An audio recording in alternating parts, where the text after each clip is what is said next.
Baik, ketemu lagi. Kita akan melanjutkan untuk pembelajaran kita hari ini, yaitu di bagian yang kedua, masih pada subbab yang pertama, mengenal negara anggota ASEAN. Nah, ASEAN kalau kita ingat lagi di pertemuan yang pertama, itu beranggotakan 5 negara awal. Ada Indonesia, Filipina, Singapura, Thailand, dan Malaysia. Kemudian beberapa tahun berikutnya bergabung 5 negara lagi. Karena mereka sudah merdeka, maka di wilayah Asia Tenggara, negara-negara yang sudah merdeka, mereka boleh dan bisa bergabung dalam keanggotaan ASEAN. Yang bergabung berikutnya adalah Brunei Darussalam, Kamboja, Laos, Myanmar, dan Vietnam. Maka itulah 10 negara anggota ASEAN. Nah, sekarang kita akan lanjutkan untuk pembahasan kita hari ini adalah kita akan bahas tentang identitas negara, keadaan alam, iklim, bentang alam, penduduk, perekonomian, dan sumber daya alam. Nah, masing-masing ini nanti kita akan bahas di masing-masing negara anggota ASEAN tadi. Oke, kita akan mulai dengan yang pertama, yaitu negara Singapura. Ada yang pernah ke Singapura? Mungkin pada waktu liburan, atau mungkin ada acara tertentu, mungkin pernah menyempatkan ke negara Singapura. Asik ya negara Singapura ya. Nah, sebetulnya apa yang menjadi hal-hal yang bisa kita lihat dari negara Singapura? Tadi di awal sudah saya beritahukan. Sekarang kita akan bahas satu persatu. Yang pertama tentang identitas negara. Ya. Nah, identitas dari negara Singapura itu kalau kita perhatikan hampir sama dengan negara kita Indonesia. Salah satunya yang menjadi kesamaan adalah pemerintahan. Pemerintahnya adalah republik.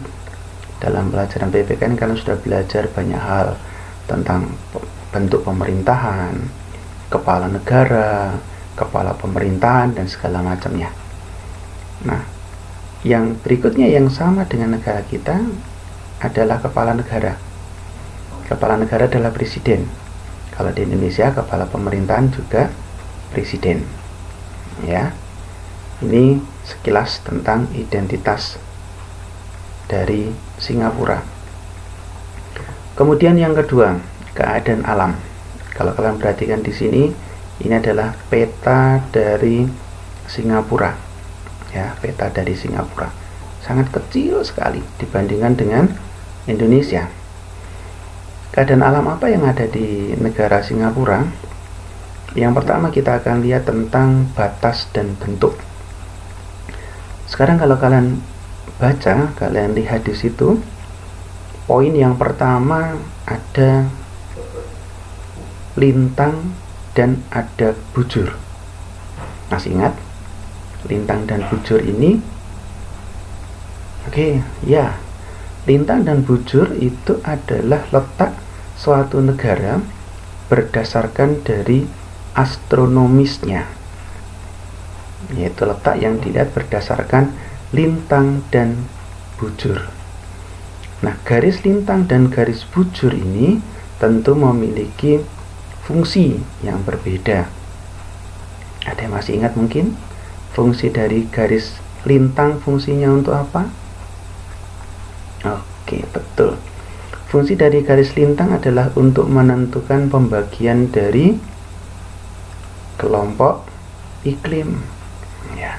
Sehingga ada iklim tropis, ada iklim subtropis, ada iklim sedang, ada iklim kutub. Ya. Sekarang kalau dilihat dari posisi lintang yang seperti ini, maka ini termasuk dalam wilayah kelompok iklim tropis. Betul. Kemudian yang kedua, bujur. Ada yang masih ingat? Bujur Betul, itu adalah untuk menentukan pembagian wilayah waktu. Ya, pembagian wilayah waktu. Setiap negara, setiap daerah, waktu ini diukur dari Greenwich Mean Time. Ya, setiap satu pergeseran, ya, dari 0 kemudian 15, betul, kemudian 30 dan seterusnya. Berarti setiap 15 derajat berbeda waktu 1 jam. Oke, ini hanya mengingatkan tentang letak astronomisnya. Kemudian poin yang kedua dari keadaan alam, letak dan batas adalah Singapura ini berbatasan dengan Selat Johor di sebelah barat dan sebelah utara, serta Selat Singapura di sebelah timur dan selatan. Ya, di sebelah barat, di sebelah utara, berarti di sini dibatasi oleh Selat Johor. Kemudian ini, ya, sebelah timur, ini sebelah selatan, maka dibatasi oleh Selat Singapura. Nah, ini juga dinamakan dengan letak geografisnya. Ya. Secara geografis yang lain, Singapura ini memiliki pulau-pulau kecil. Salah satunya adalah Pulau Tekong besar, Pulau Sentosa, dan Pulau Ubin. Ini kalian bisa lihat di peta ini, atau nanti kalian lihat di atlas kalian, atau mungkin browsing, juga silahkan carilah letak Pulau Tekong besar, Pulau Sentosa, dan Pulau Ubin. Oke, kita lanjutkan yang berikutnya. Tadi sudah saya beri gambaran di depan tadi bahwa secara astronomis ini akan menentukan iklim. Nah, tadi sudah dibahas Singapura beriklim tropis. Nah, iklim tropis ini di Singapura ciri khasnya adalah lembab dan banyak turun hujan. Suhu rata-ratanya berkisar antara 21 sampai dengan 32 derajat Celcius. Dan curah hujannya rata-rata tinggi ini, 2438 mm per tahun. Berarti tinggi. Rata-rata kalau tingkat curah hujan yang cukup, yang sedang, itu antara 1500 ya, 1500 mm per tahun. Ini kalau kalian lihat di sini, nah ini ada warna-warna ini. Warna-warna ini adalah menunjukkan dari tingkat curah hujannya, rainfall-nya, ya, tingkat curah hujan. Ini hujan berlangsung dari bulan November sampai dengan Maret, seiring dengan datangnya angin muson timur laut yang basah. Pada bulan April-September terjadi angin muson dari barat daya yang kering. Hujan lebih banyak berlangsung di daerah-daerah perbukitan, terutama di bagian tengah. Nah, kalau kalian ingat lagi, daerah tropis itu mempunyai 2 angin muson. Ya. Nah, angin muson ini mempengaruhi dari musim. Ya, dari musim. Ada muson timur, ada muson barat. Muson timur berarti angin yang berasal dari timur menuju ke barat. Angin muson barat berarti angin yang berasal dari barat menuju ke timur. Nah, timur itu berarti dari sebelah sini, sebelah selatan, tenggara. Berarti ada Australia. Angin muson barat berarti dari wilayah utara. Ya.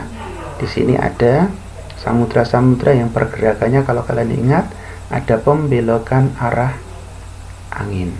Sesuai dengan hukum, ada yang masih ingat? Hukumnya Bois-Ballot, ya. Angin bergerak dari tekanan udara maksimum menuju ke tekanan udara minimum.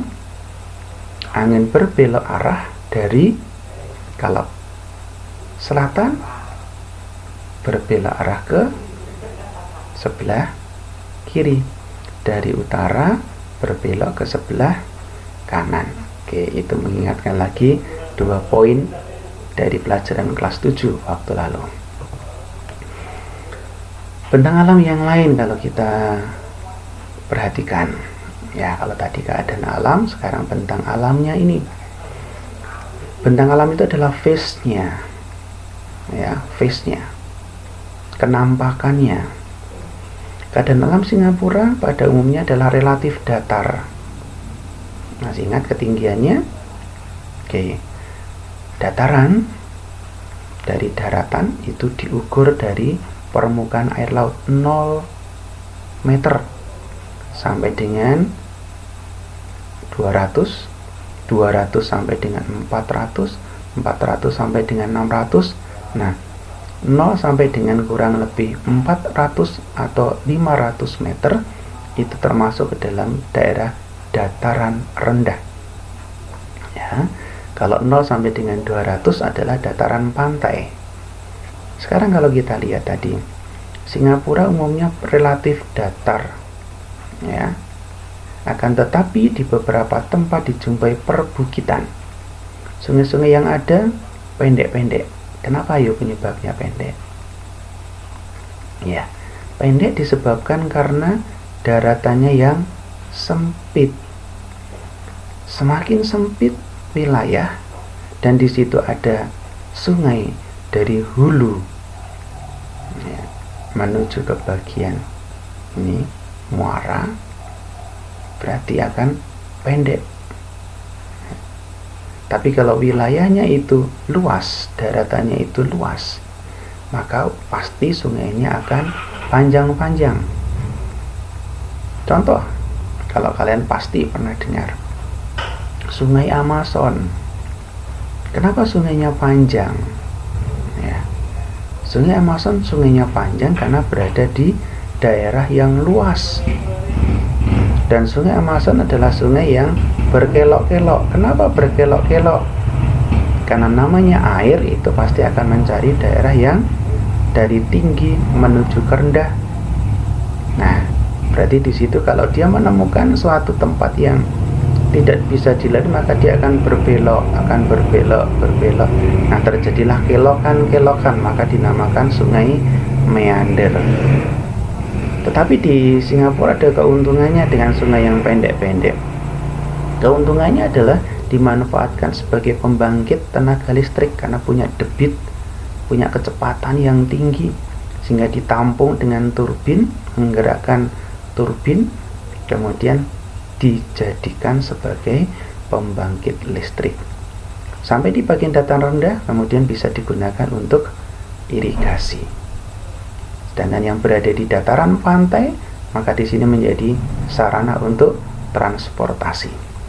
Nah, ada 3 bukit yang tinggi, tetapi yang paling tinggi satu yang saya berikan sebagai titik puncak tertingginya adalah Bukit Timah. Ya, itu 178 meter di atas permukaan air laut. Titik terendahnya berada di paras laut atau di 0 meter. Sungai utamanya adalah Sungai Ulu Pandan. Nanti kalian bisa lihat di sini. Ya, cari nama-nama yang ada di sini tadi. Oke. Lanjut. Penduduk. Ya, untuk penduduk negara Singapura ini kurang lebih jumlahnya 5,5 juta jiwa pada tahun 2015 dengan pertumbuhan penduduk 1,4% per tahun. Ini relatif tinggi. Ya, tinggi 1,4. Penduduk di Singapura merupakan keturunan dari, ini ada banyak keturunan, ada Tionghoa ya, ada India dan segala macamnya. Nanti kalian cari, maka saya berikan titik 2 di sini, kalian cari. Penduduk Singapura itu keturunannya dari mana? Nah, ini nanti termasuk bagian dari yang bisa kalian cari. Kemudian poin yang ketiga, kepadatan penduduk mencapai 80,270 per kilometer persegi. Artinya apa? Ini adalah kepadatan penduduk yang sangat tinggi. Kenapa sangat tinggi? Kalau kita lihat lagi di peta dari Singapura, nah kan cuma sekian. Ya, sempit sekali kan? Dari sempitnya ini jumlah penduduknya sekian. Masih ingat waktu kelas 7 kita menghitung kepadatan penduduk, hitungnya bagaimana? Jumlah penduduk dibagi dengan luas wilayah. Artinya berapa kilometer, satuan internasional adalah 1 kilometer ada berapa jumlah penduduk. Nah ini jumlah penduduknya sekian, sangat besar, sangat padat. Poin yang keempat, agama Buddha merupakan keyakinan yang paling banyak. Jadi agama Buddha ini adalah yang dianut oleh Singapura itu yang paling banyak. Tapi juga ada agama-agama yang lain. Ada Islam, ada Taoisme, ada Kristen, dan juga ada Hindu. Dan ini yang menjadi poin penting. Kenapa negara Singapura itu menjadi negara yang sangat maju di Asia Tenggara? Karena mata pencarian terutama adalah di dalam sektor industri. Ini sangat berkembang pesat. Sehingga negara Singapura disebut sebagai macannya Asia untuk Asia Tenggara. Macan Asia yang lain adalah Jepang. Tapi di sini untuk Asia Tenggara adalah Singapura, sangat maju pesat. Kotanya kecil, tertata dengan rapi, mata pencarian industri, sehingga akibatnya di sini penduduknya mereka sangat-sangat disiplin. Sekarang kalau orang bekerja di salah satu industri, mereka tidak disiplin waktu misalkan, mereka tidak disiplin pekerjaannya misalkan, apa yang terjadi dengan hasilnya? Tentu tidak akan berhasil. Nah inilah yang menyebabkan kenapa Singapura itu menjadi negara yang sangat maju, karena disiplinnya.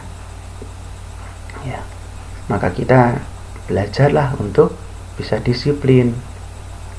Tugas kita serahkan, kita kumpulkan tepat waktu, jangan ditunda-tunda, jangan molor-molor. Nah inilah pembentukan disiplin kita.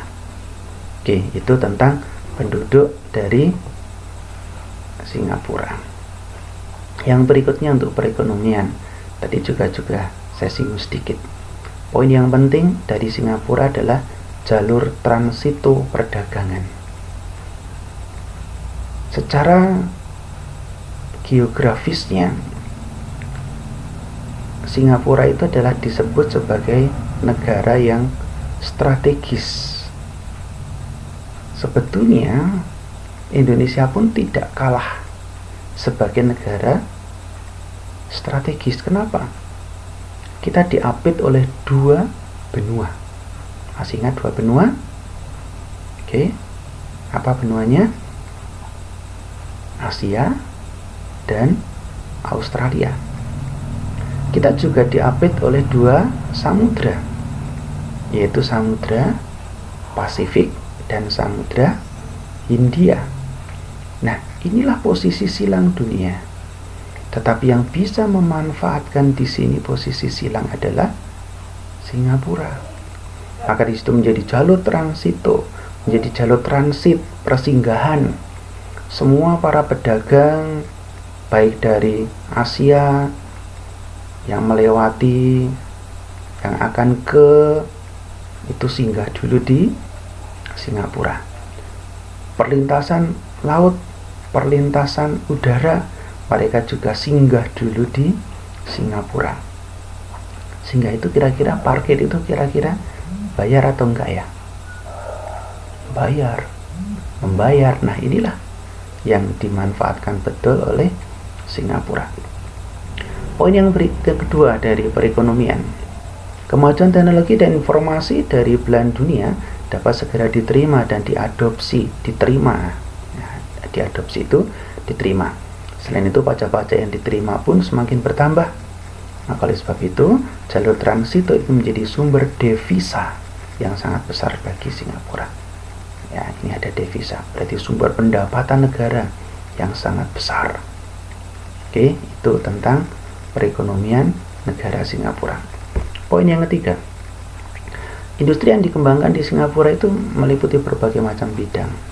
Ada elektronika, ada bahan kimia, ada keuangan dan perbankan, ada turisme, pariwisata, dan perdagangan.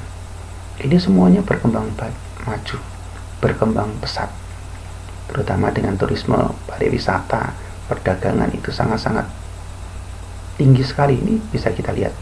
Mitra dagang utama Singapura dari tujuan-tujuan ekspornya adalah ini yang ada di Asia Tenggara sendiri, ada Malaysia dan juga ada Indonesia.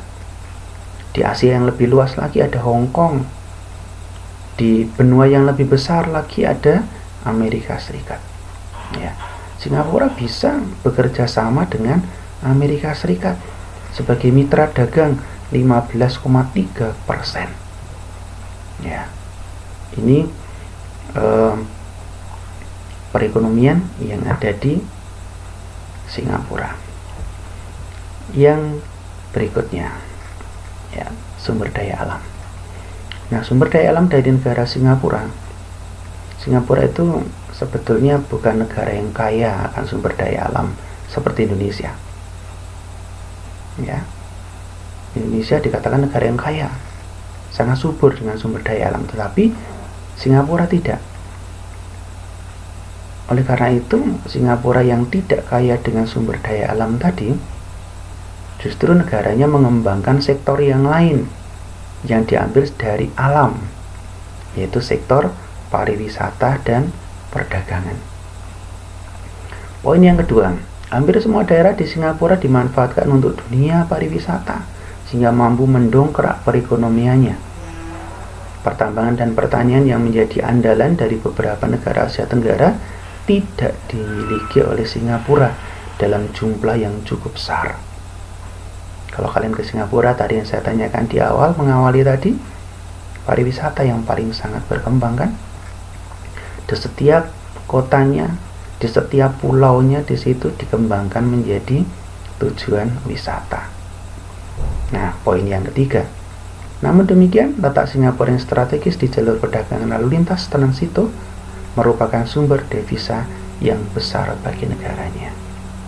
Inilah yang perlu kita ambil sebagai suatu contoh bahwa potensi yang dimiliki harus betul-betul kita gali. Potensi yang ada itu harus betul-betul kita mengerti.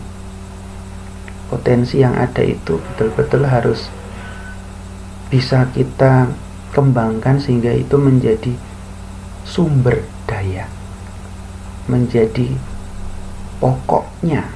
Ya, aku punya kemampuan apa, saya punya kemampuan apa, ya itulah yang kita kembangkan. Itulah yang bisa kita menjadi seperti visi yang sudah kalian buat. Oh, saya punya disiplin, oh saya punya tanggung jawab. Nah, itulah sumber daya. Kalau kita membahas tentang sumber daya seperti itu.